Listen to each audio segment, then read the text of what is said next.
O Senhor esteja convosco. Ele está no meio de nós.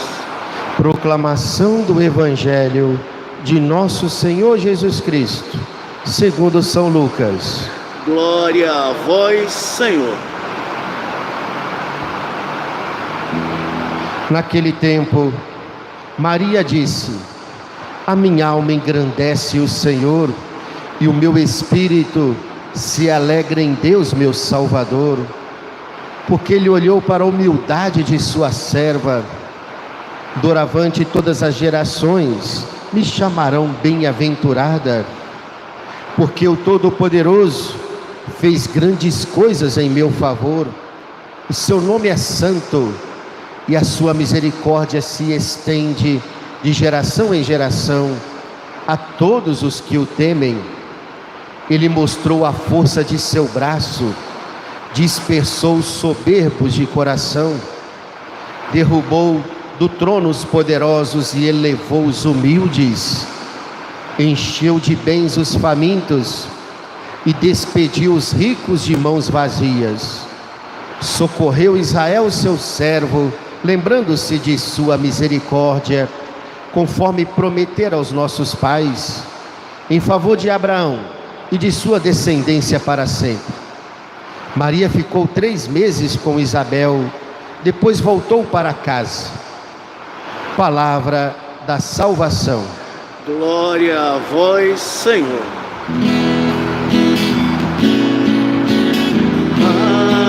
Aleluia, aleluia, aleluia, aleluia, aleluia, aleluia.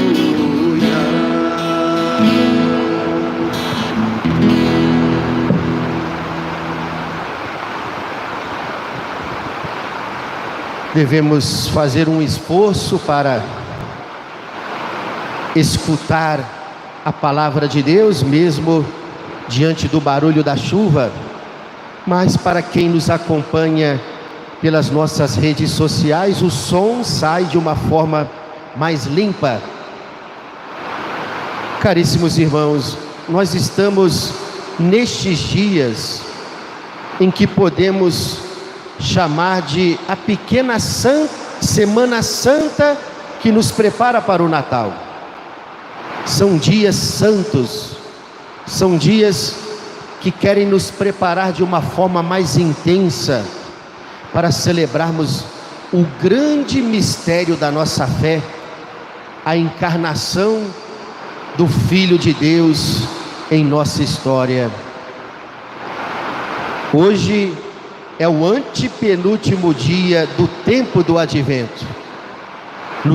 Na sexta-feira, dia 24, a partir das 18 horas, já se celebra em toda a igreja a missa das vésperas do Santo Natal.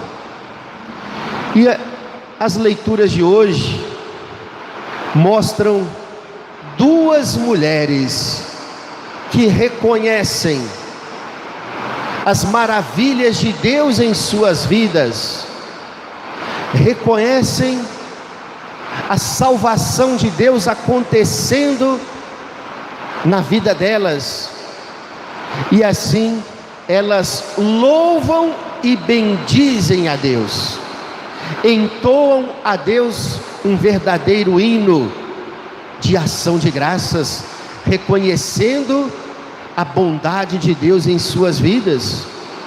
A primeira mulher é Ana. Nós conhecemos a sua história.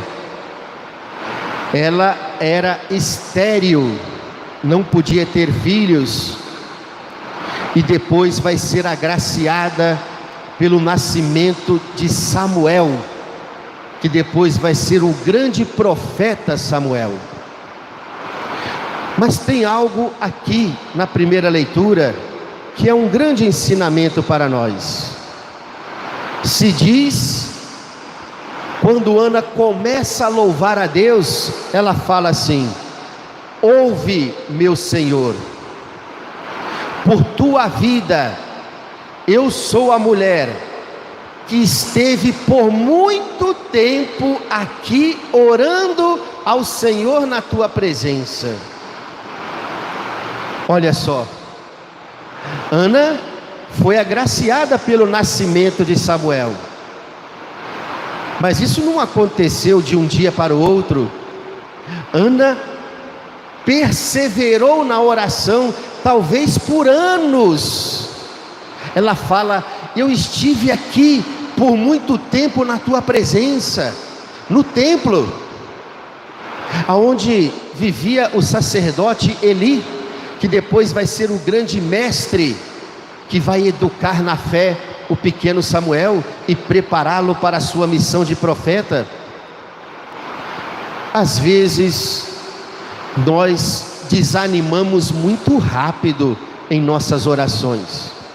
Olha, tem vitórias que Deus poderia realizar em nossa vida de um minuto para o outro, mas o que Deus mais quer é nos fazer perseverantes na oração, porque quem persevera na oração, persevera na comunhão com Deus, não se afasta dos caminhos dele.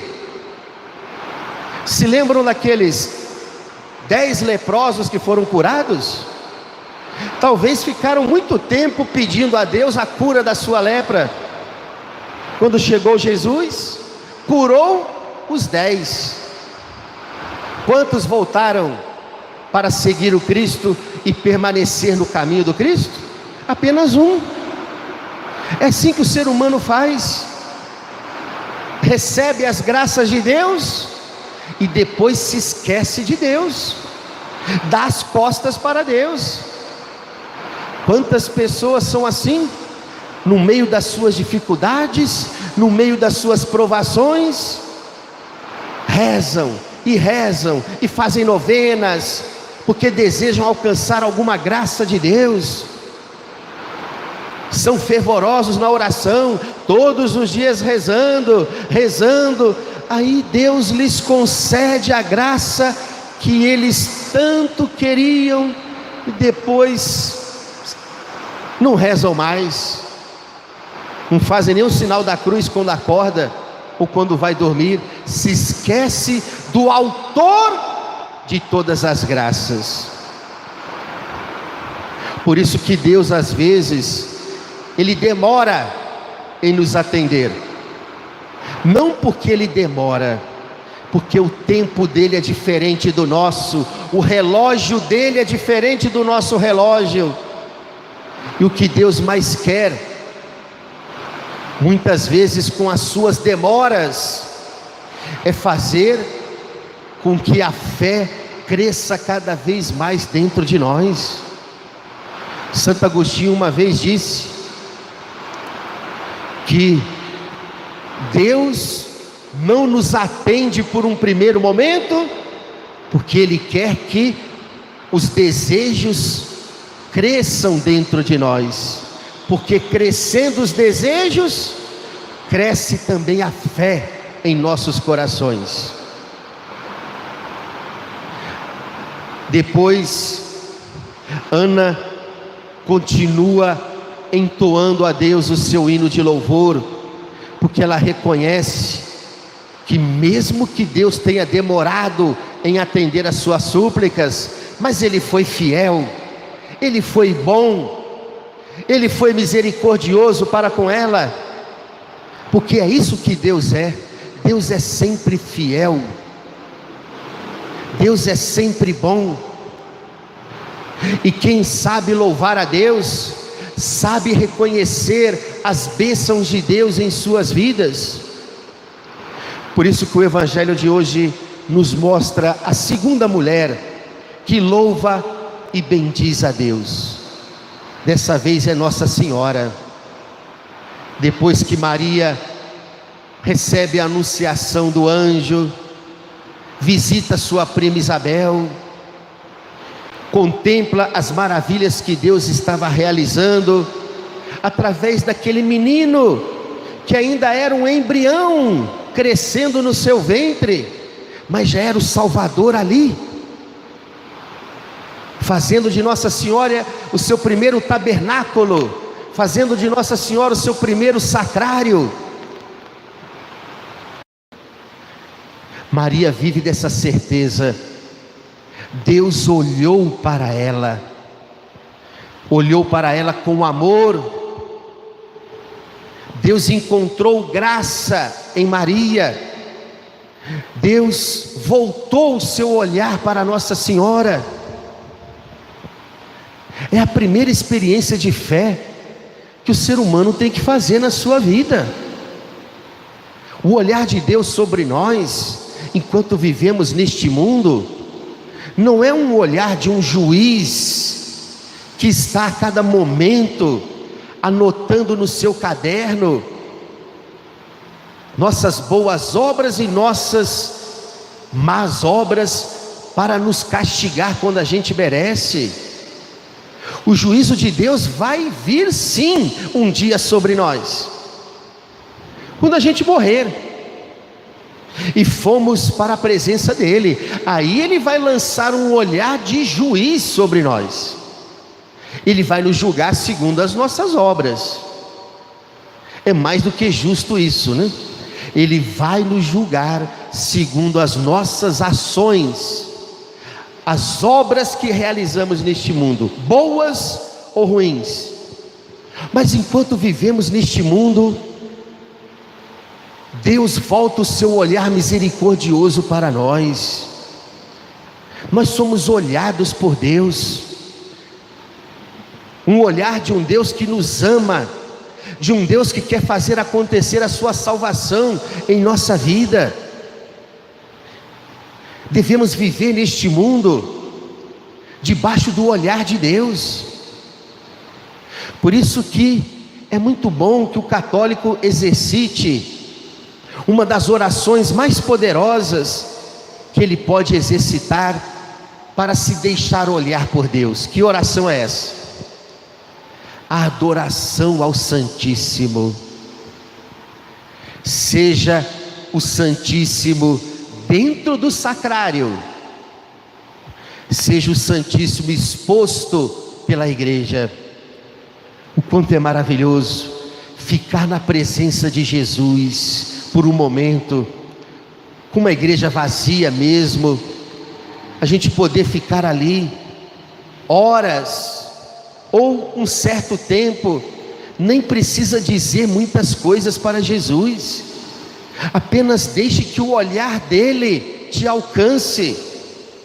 O olhar eucarístico de Jesus é capaz de nos curar de muitos males, é capaz de nos devolver a alegria da vida,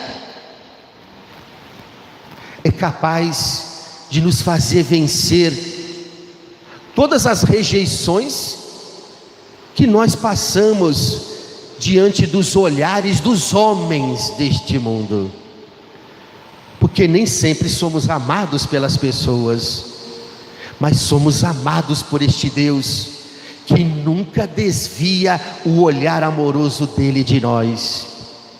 Ninguém precisa se sentir rejeitado, mesmo que os homens nos rejeitem, nos persigam e até nos desprezem. O olhar de Deus está sobre nós. Mas Maria não se fechou nesta contemplação do olhar de Deus. A verdadeira fé não nos faz fechados em nós mesmos. A fé faz com que a gente abrace os sofrimentos da humanidade inteira. De onde vem a palavra católico? A palavra católico significa universal.